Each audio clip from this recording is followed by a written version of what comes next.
Vamos a leer Isaías 66, 2 para arrancar. Uno de los requisitos de la asignatura va a ser releer el libro de Isaías. Confío en que ya lo tenéis leído desde hace tiempo, ¿verdad? Vale.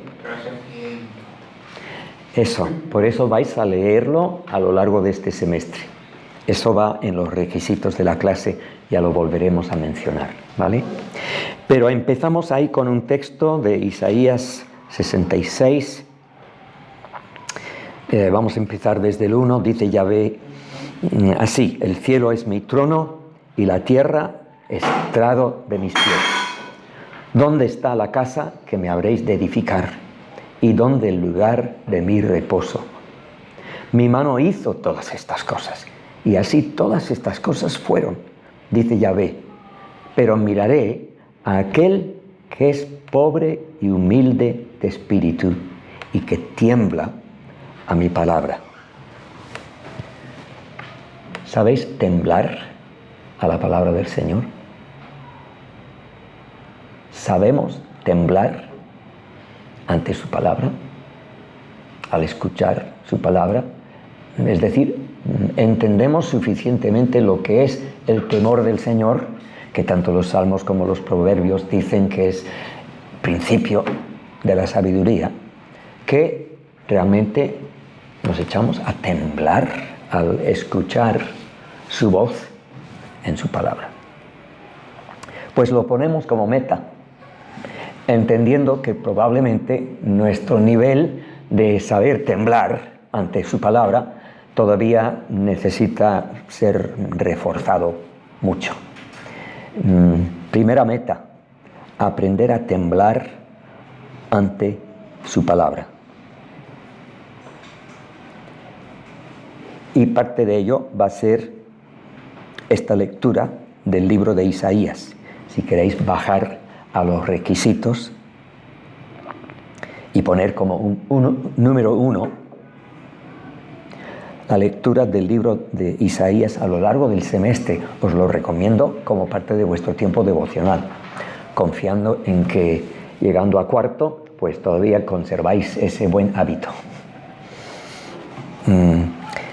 Pero no simplemente leer por leer, sino especialmente tomando nota de su polémica contra la idolatría, porque en Isaías tenemos esa creciente conciencia de que el pueblo de Dios está tan lejos de actuar como pueblo de Dios, porque no tienen a Dios como su Dios de verdad.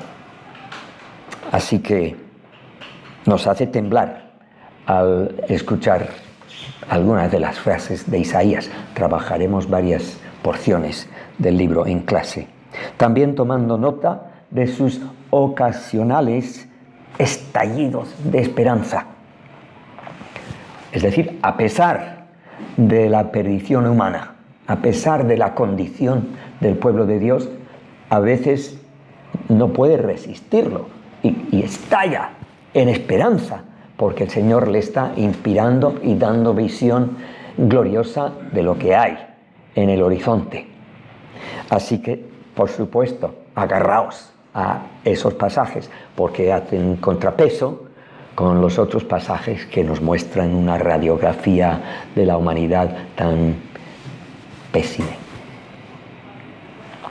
También vais a tomar nota, espero que tengáis todos estos elementos en cuenta al leer el libro de Isaías, de cuántas palabras e ideas suyas sirven de referencia para los escritores del Nuevo Testamento.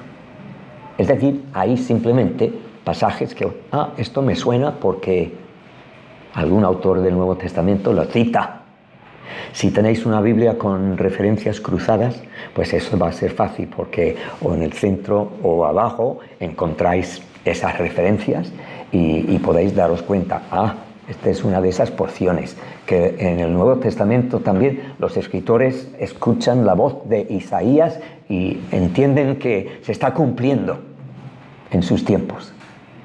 Bien, esto es lo que llamamos la intertextualidad de la Biblia, que los autores más tardíos están siempre escuchando las voces de los autores anteriores y están entrando en diálogo con ellos.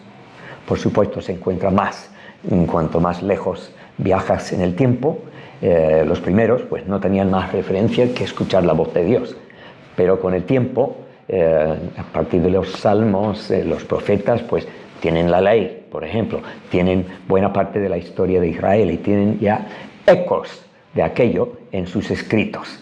Pero luego en el Nuevo Testamento eso se multiplica por miles, que ellos están haciendo diálogo con los autores inspirados antes que ellos y haciendo referencia.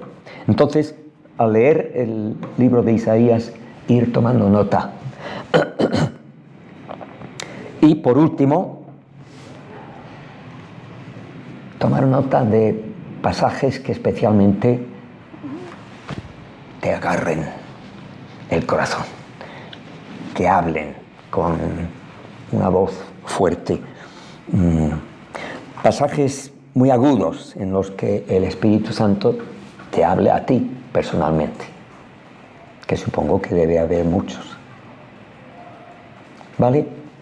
No me lo tienes que presentar como algo bien presentado, sino simplemente en tu libreta, si quieres. Luego mostrármelo, para que pueda ver que realmente has trabajado con el libro de Isaías.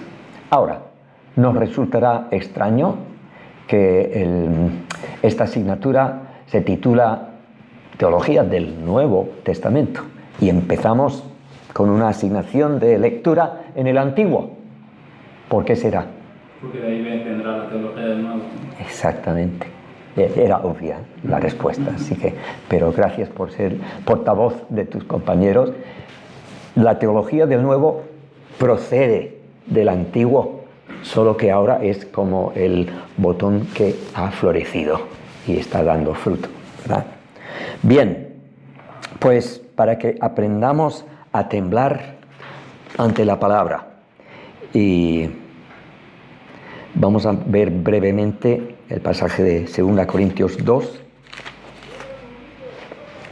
14 al 17, donde Pablo se dirige a este tema.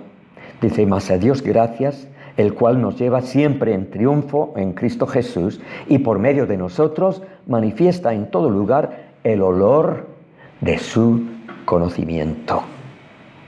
¿A qué olemos? Olemos al conocimiento de Dios, y no solo en la iglesia, sino en los demás sitios donde Dios nos lleve. Porque para Dios somos grato olor de Cristo entre los que se salvan y entre los que se pierden. A estos ciertamente olor de muerte para muerte, y a aquellos olor de vida para vida. Y para estas cosas, ¿quién es suficiente? Ojalá nos lo preguntemos muchas veces en este mismo semestre. Y no solo por la carga de lecturas y de trabajos que tengáis encima, sino que realmente nos demos cuenta que no damos la talla para lo que Dios espera de nosotros. Si Él no fuese un Dios de gracia, nos quedábamos por ahí. Pero precisamente por esa gracia sobreabundante suya, como dice el Salmo 103, versículo 8, misericordioso y clemente, dice la Reina Valera, o compasivo y lleno de gracia, dicen versiones más tardías, tardo para la ira y grande en misericordia. Hesed es la palabra en el hebreo, que sabéis que misericordia no termina de captar el sentido aquí. Es amor, es amabilidad de parte de Dios, bondad. Así que para estas cosas, ¿quién es suficiente? Pues solo el Señor Jesucristo fue suficiente, y por eso estamos escondidos en Él. Y termina esta sección diciendo: pues no somos como muchos que medran falsificando la palabra de Dios, sino que con sinceridad, como de parte de Dios y delante de Dios, hablamos en Cristo. Porque no solo hemos de temblar ante la palabra de Dios, sino aprendiendo a temblar adecuadamente, llegamos a ser portavoces, llegamos a ser mensajeros de esa palabra. Pero no vamos a ser mensajeros muy eficaces si primero no hemos aprendido a temblar ante su palabra, a tenerla como digna, como lo que realmente da valor a nuestras vidas y a nuestros esfuerzos. ¿Vale? Primera meta asimilada. Pasamos a la segunda meta, que lo estáis tomando nota, ¿verdad? En segundo lugar dice, profundizar en mi aprecio y apropiación del evento cristológico. Profundizar en mi aprecio y apropiación del evento cristológico. Y veremos muchos pasajes críticos, especialmente del Nuevo Testamento, pero también del Antiguo. En teología del Nuevo Testamento, normalmente se da una teología que enfoca los temas específicos del Nuevo Testamento. Para nosotros, que acabamos de terminar teología sistemática juntos, pues en cierto modo eso sería una repetición, si simplemente nos dedicáramos a un sílabo típico de teología del Nuevo Testamento. Esto lo tenéis, por ejemplo, en el libro de George Eldon Ladd, L-A-D-D. Es decir, esta visión panorámica es importante porque es lo que nosotros no vamos a hacer en esta clase. ¿Me explico? En esta clase, en vez de seguir el patrón típico, tradicional en cuanto a teología del Nuevo Testamento, nosotros más bien vamos a poner un énfasis soteriológico, cristológico, discipulador incluso, en todo lo que hacemos. ¿Vale? Y cuando digo que a lo que vamos es a profundizar nuestro aprecio y apropiación del evento cristológico, obviamente estamos hablando de la vida de Jesús como encarnación de Dios que fue y lo que le sucedió en su vida, que culminó en la muerte y la resurrección. Entonces, especialmente, este va a ser el enfoque, que ya lo aclararemos más en la tercera meta. Mientras tanto, tenemos un par de citas bíblicas en relación a este punto. Y de hecho, el primero creo que os lo he puesto en griego, ¿verdad? Uh-huh. Pues mi deseo y mi meta para vosotros es que este versículo también llegue a ser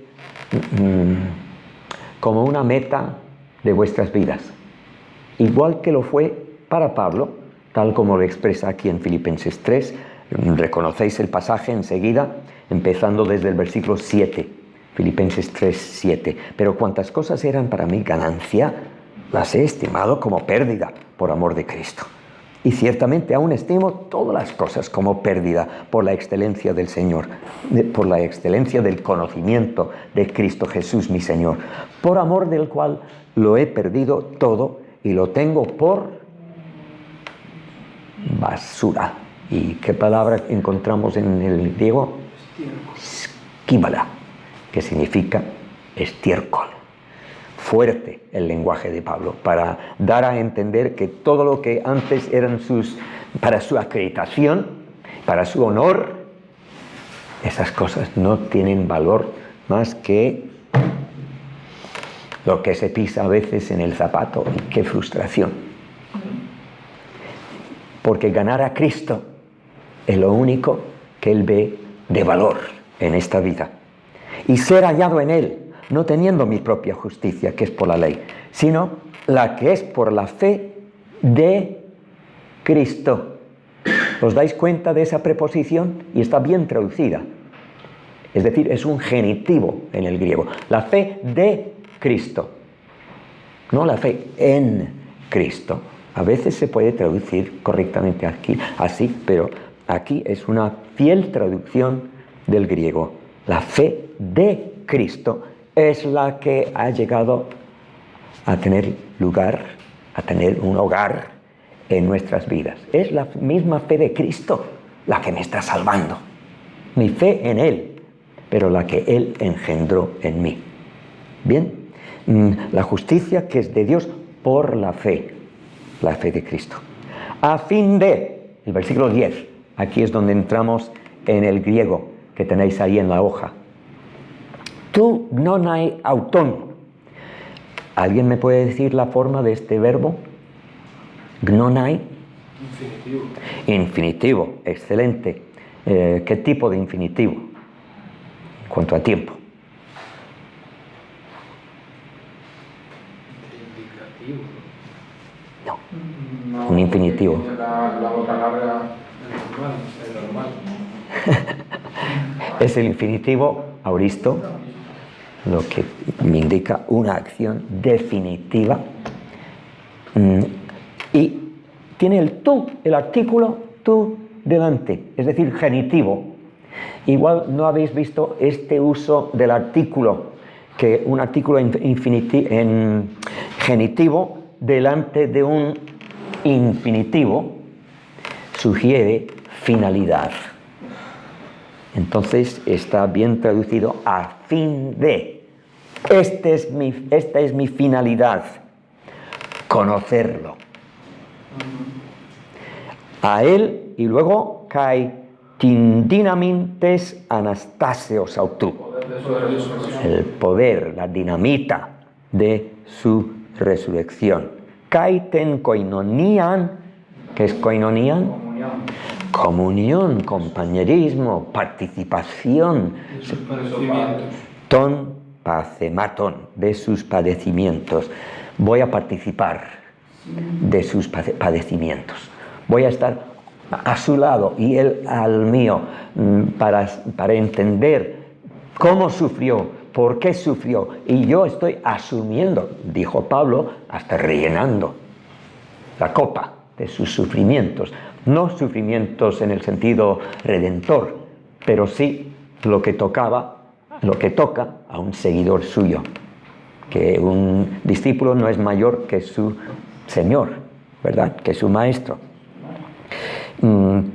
Luego terminando con simorfizómenos, to zanato autu. Ser semejante a transformado. Transformados, sí, conformados, ya que el sim-morf es conform en latín, siendo conformado a su muerte, llegando a ser semejante a Él en su muerte. Y este versículo, desde luego, tenemos que considerar que hay en su muerte que nos atrae para ser conformado a ello, para ser semejante a Él en su muerte. Bueno, ya podemos sugerir alguna cosa, ¿no? Así que, claro, en su muerte tenemos la culminación de todo lo que Él había predicado, encarnado en Él.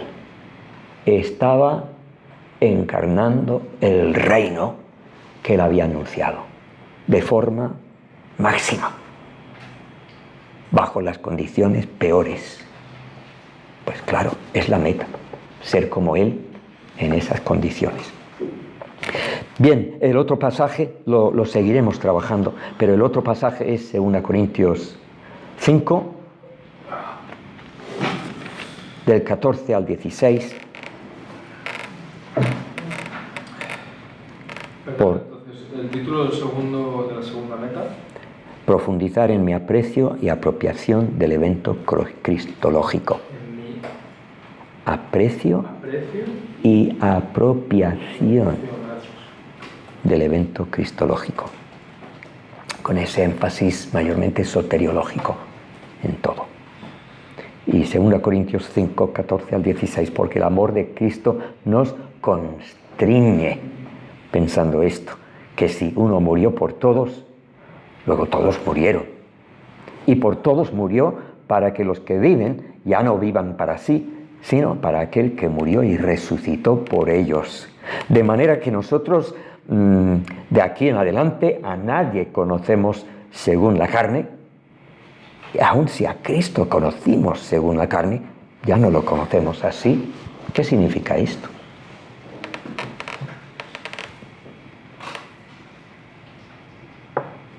Los que habían visto al Señor en persona, ahora lo conocían en un nuevo plano espiritual. Bien. ¿Y su ventaja? La de ellos que sí le habían visto como testigos oculares.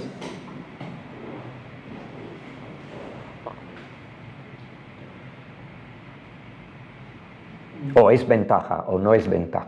Yo creo que la ventaja es que al final somos humanos, ¿no? Entonces, siempre te da un extra. Por lo menos nosotros pensamos, wow, qué maravilla haber visto a Cristo. Pero había mucha gente que lo vieron y no creyeron. Y lo rechazaron y lo crucificaron. Así que... No, o sea, no porque sea decisivo en la fe haberlo visto, pero en el sentido de que para cobrar aliento, ¿no? Pues acuérdate cuando estábamos con el Señor en tal sitio y lo que nos dijo y no sé. Pero la palabra que has dicho es importante, no decisivo. Es decir, lo decisivo ya no es haber sido ese testigo ocular, sino es estar abierto al anuncio de lo que Él ha hecho. El testimonio que lo tenemos. Ellos lo tenían de parte de los apóstoles y otros testigos oculares, pero ese testimonio enseguida, pues en 100 años ya no había testigos oculares presentes, sino ya se estaba pasando el testimonio, el testigo de generación en generación. Pues nosotros ahora estamos en esa misma situación. No lo conocemos así según la carne, sino según el Espíritu y según el testimonio, ¿verdad? Pues este testimonio es el que ha de inspirarnos a nosotros en nuestro ministerio, en nuestro testimonio, en todo. Así que, ¿qué haremos frente a este testimonio? Si sabremos temblar, si sabremos tenerle el aprecio que merece. Y eso nos lleva al tercer punto. Si vamos a crecer en nuestro aprecio personal y apropiación personal del evento cristológico, pues también queremos crecer, tercer punto, crecer en mi exposición de la palabra, el mensaje de la cruz. Y hasta lo sabéis decir en griego. Se trata de hologos tus taurou. Hologos tu staurou, la palabra de la cruz, el mensaje de la cruz. Creo que no hay ningún elemento más importante.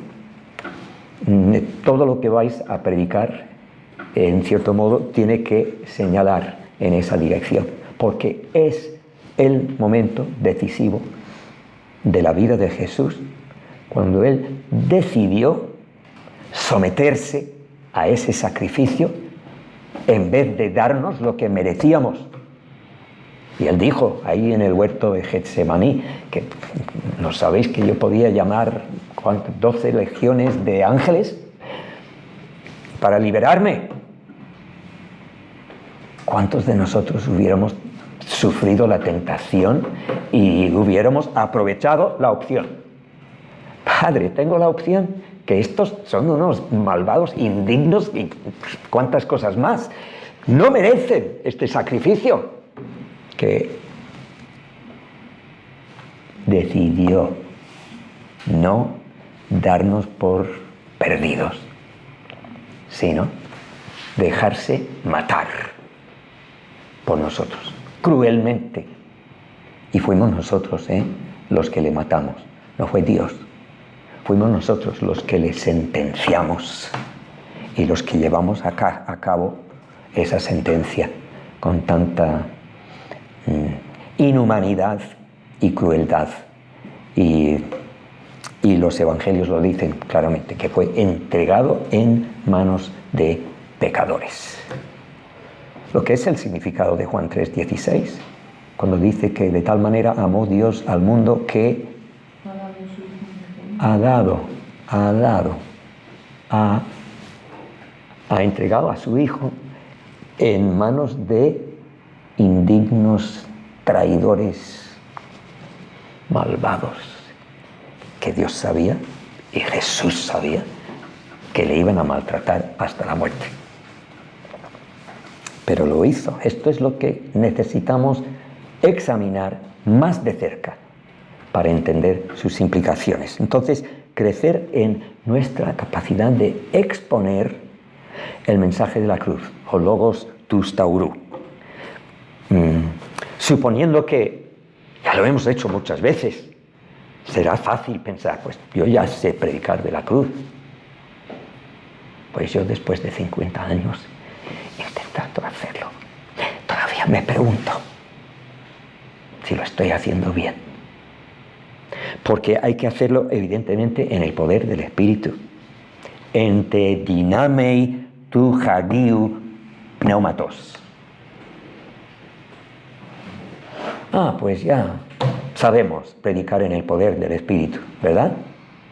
Que lo hago todos los domingos. ¿Sí?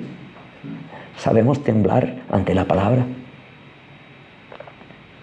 A veces siento un especial entusiasmo y grito un poco más, o me muevo un poco más, o me salen cosas espontáneas que no había pensado antes. Eso es lo que significa predicar el mensaje en el poder del Espíritu. No lo sé, hermanos, pero os ruego que podamos pensarlo y examinarnos frente a este reto, porque de no predicar la palabra en el poder del Espíritu, el Señor no puede hacer la cosecha que Él desea hacer. Entonces, lo que estamos reconociendo aquí es la importancia de enfocar, agudizar y esclarecer al máximo el mensaje que tenemos que entregar a la Iglesia y a la sociedad que nos rodea. Ese mensaje que la Iglesia necesita domingo tras domingo. Y no con las mismas palabras o con las mismas parábolas y metáforas, pero yo siento que todos los domingos, de alguna forma, yo voy a terminar en la cruz. No digo crucificado, sino apuntando a la cruz. ¿Cómo se relaciona esto con la cruz? Porque si no, termino enseñando moralismo, que es nuestro modo por defecto, el moralismo, querer creer en nuestra propia bondad, nuestra propia capacidad. Eso lo hacemos sin pensarlo. ¿Y cuántas veces la Iglesia nos está escuchando en estos términos?